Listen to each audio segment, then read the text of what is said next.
नमस्कार। मैं राजेश कुमार, राजेश की बात चैनल के माध्यम से आज पुनः उपस्थित हूँ। आज हम लोगों का विषय होगा कि भारतीय लोकतंत्र में बहुदलीय शासन व्यवस्था। तो बहुदलीय शासन व्यवस्था के संदर्भ में हम जितने भी दल हैं, लगभग प्रमुख राष्ट्रीय दल और क्षेत्रीय दल, उन पर हम लोग चर्चा करेंगे कि इनकी प्रासंगिकता क्या है, इन दलों के सिद्धांत क्या है और क्या ये सिद्धांतों के आधार पर सत्ता में आने पे काम करते हैं कि इनकी प्राथमिकताएं बदल जाती हैं। क्या ये राष्ट्रीय और क्षेत्रीय दल भारत के परिप्रेक्ष्य में देश के हित में काम करते हैं या अपने मतदाताओं के हित में काम करते हैं। इन सभी विषयों पर हम लोग आज चर्चा करेंगे। पहले हम समझते हैं कि बहुदलीय लोकतंत्र क्या है। मित्रों, बहुदलीय लोकतंत्र आपको भारत में और इसका नकल करते हुए नेपाल और पाकिस्तान ही दो ही तीन देशों में आपको मिलेगा, जबकि दुनिया के जितने भी लोकतांत्रिक देश हैं उसमें ज्यादातर द्विदलीय शासन व्यवस्था है। और द्विदलीय शासन व्यवस्था की एक विशेषता यह भी होती है कि जो भी दल सत्ता में रहती है उसको जनता के प्रति जवाबदेही तय रहती है। अगर वो जनता के अपेक्षाओं पर, किए गए वादों पर खरे नहीं उतरते हैं तो सामने वाला दल उनके खिलाफ खड़ा रहता है और भविष्य में वह जो है उनको पराजित भी करने का काम करता है, और नहीं तो जनता के बीच में उनकी जवाबदेही को तय कराने का काम करता है। मित्रों, भारत में कांग्रेस पार्टी है, उसके संदर्भ में ये जुड़ा हुआ है कि उसने आजादी की भी लड़ाई लड़ी और अंग्रेजों से हम लोगों को दासता से मुक्ति दिलवाई। हम लोग भारत में जो राष्ट्रीय दल हैं, जैसे कांग्रेस है, भारतीय जनता पार्टी है, आम आदमी पार्टी है, वामपंथी दल हैं जैसे सीपीआई है, सीपीएम है और बसपा है, यही राष्ट्रीय दल हैं। तो आज हम लोग चर्चा करेंगे पहले कांग्रेस के बारे में कि कांग्रेस की प्राथमिकता आज तक क्या रही है और वो सत्ता में आने के बाद क्या करते रहे हैं। इस संदर्भ में आपको यह बताना समीचीन होगा कि कांग्रेस की स्थापना 72 प्रतिनिधियों की उपस्थिति के साथ 28 दिसंबर 1986 को मुंबई के 1885 को मुंबई के गोकुलदास तेजपाल संस्कृत महाविद्यालय में हुई थी। इसके संस्थापक महासचिव जनरल सेक्रेटरी आप जानते हैं कि अंग्रेज थे जिनका नाम ए.ओ. ह्यूम था, और पहले अध्यक्ष व्योमेश चंद्र बनर्जी को बनाया गया था। यह एक कुलीन वर्ग की संस्था थी। ऐसा माना जाता था कि आम आदमी से जुड़ी हुई संस्था नहीं थी, ये एक अभिजात्य वर्ग की संस्था थी, कुलीन लोगों की संस्था थी, जैसे हम लोग जमींदार के रूप में जानते हैं। उन्हीं कांग्रेस में स्वराज का लक्ष्य सबसे पहले बाल गंगाधर तिलक ने ही उसको रखा था कि कांग्रेस का मूल लक्ष्य हमको स्वराज पाना है, इसी कांग्रेस के माध्यम से ही हम आजादी की लड़ाई लड़ेंगे। वस्तुतः कांग्रेस का निर्माण अंग्रेजों के द्वारा किया गया था, जिसके पहले महासचिव ह्यूम थे। उन्होंने कांग्रेस का निर्माण इसलिए किया था कि उस समय अंग्रेजी हुकूमत के खिलाफ भारतीय जनता का विद्रोह जो है धीरे धीरे अपना प्रबल रूप ले रहा था। तो अंग्रेजों के दिमाग में आया कि हम लोग भारतीय जनता के में से ही एक ऐसे किसी दल का निर्माण कर दें जो उनकी बातों को, उनकी समस्याओं को मेरे तक पहुंचाए और हम उसका समाधान और बीच का रास्ता निकाल करके दूरगामी शासन करने की मंशा से कांग्रेस का निर्माण उन्होंने किया।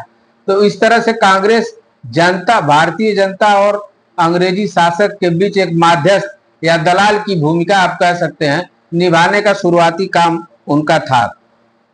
बाद में जब गांधी जी जो है विदेश से लौटते हैं और वो कांग्रेस के महासचिव बनते हैं, तब उन्होंने जो है कांग्रेस को आम आदमी के पार्टी के रूप में स्थापित करने का काम किया और आम आदमी के सरोकारों से जुड़े आंदोलनों को भी एक व्यापक रूप प्रदान किया। कांग्रेस एक जन आंदोलन के रूप में सन 1915 में जब गांधी जी भारत आए, उसी समय ये बदलाव आया। सन 1919 में जालियांवाला बाग हत्याकांड के पश्चात गांधी जी कांग्रेस के महासचिव बने। उनके मार्गदर्शन में ही कांग्रेस कुलीन वर्गीय संस्था से बदलकर एक जन समुदाय की संस्था बन गई। कांग्रेस के नेतृत्व में आजादी की लड़ाई लड़ी गई, जिसमें दो दल थे, एक गरम दल और एक नरम दल।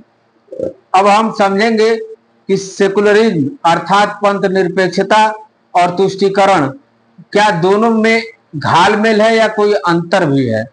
तो भारत में बंटवारे के समय जब जनता को इस बात का विकल्प दिया गया कि भारत की जनता जो चाहे तो पाकिस्तान में, जो चाहे हिंदुस्तान में आ सकती है, तो उस समय कांग्रेस ने यह छूट दे दी कि जो जहां चाहे वहां रह सकता है। जबकि भारत का बंटवारा धर्म के आधार पर हुआ था। कांग्रेस ने मुसलमानों से कहा कि वो चाहें तो भारत में ही रह सकते हैं, और कांग्रेस की एक चाल थी भारत में मुसलमानों को रोकने की, ताकि मुसलमान जो है हमेशा के लिए ये मान कर बैठे कि कांग्रेस अगर नहीं होती तो मुझे अपनी धन और संपत्ति को छोड़ करके और पाकिस्तान जाना पड़ता। इसलिए कांग्रेस देश के मुसलमान जो है कांग्रेस के प्रति हमेशा जिम्मेदार और वफादार रहे, जिसको हम लायल भी कह सकते हैं।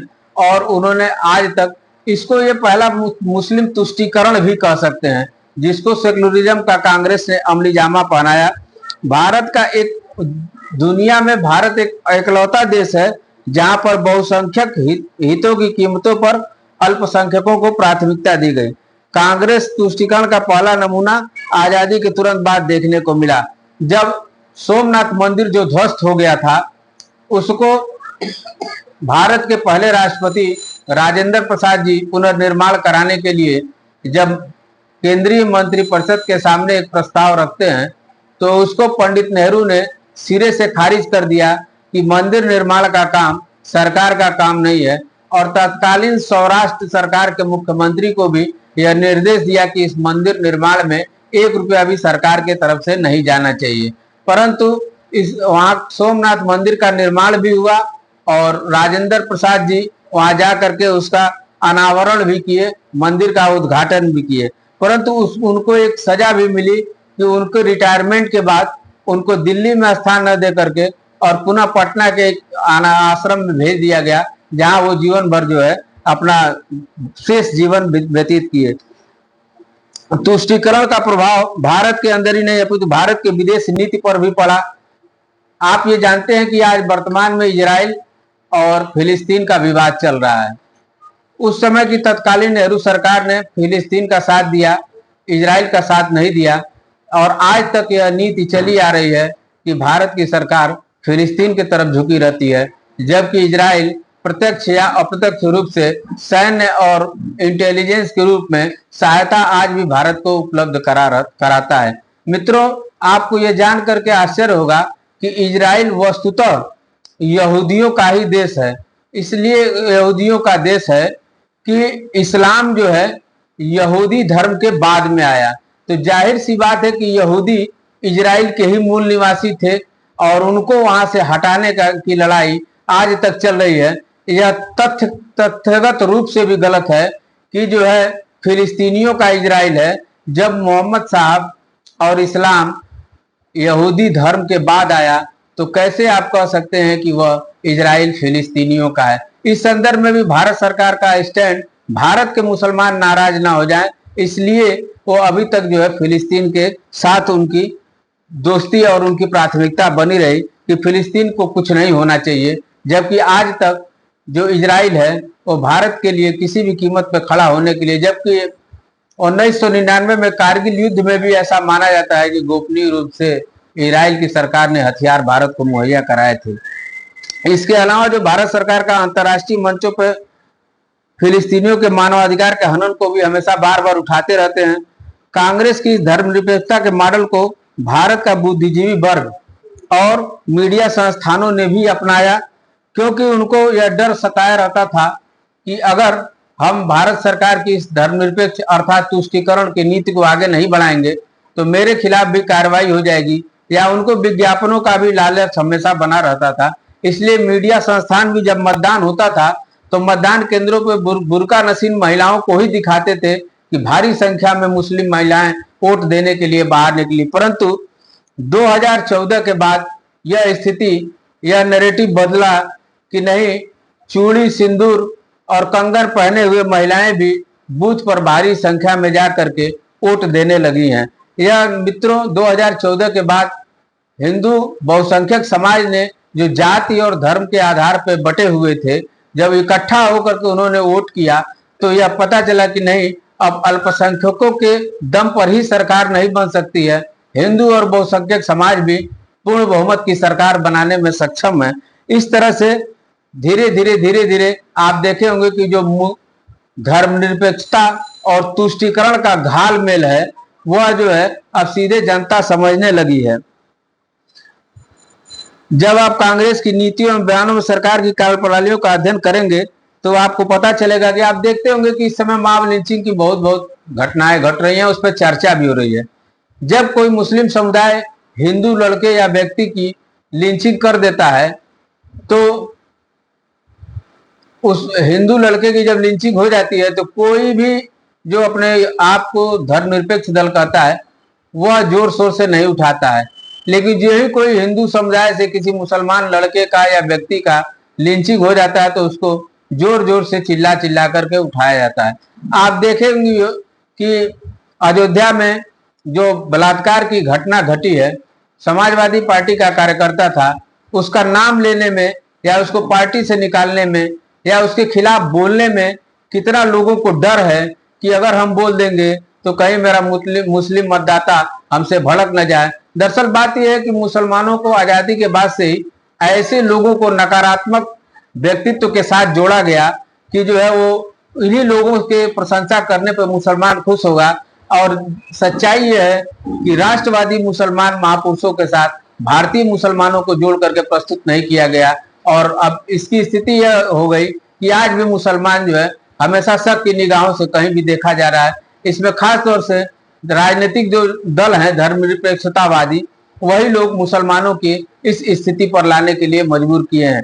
बहुत बहुत धन्यवाद मित्रों, मेरे चैनल को सब्सक्राइब करिए, लाइक करिए और शेयर करिए। बहुत बहुत धन्यवाद।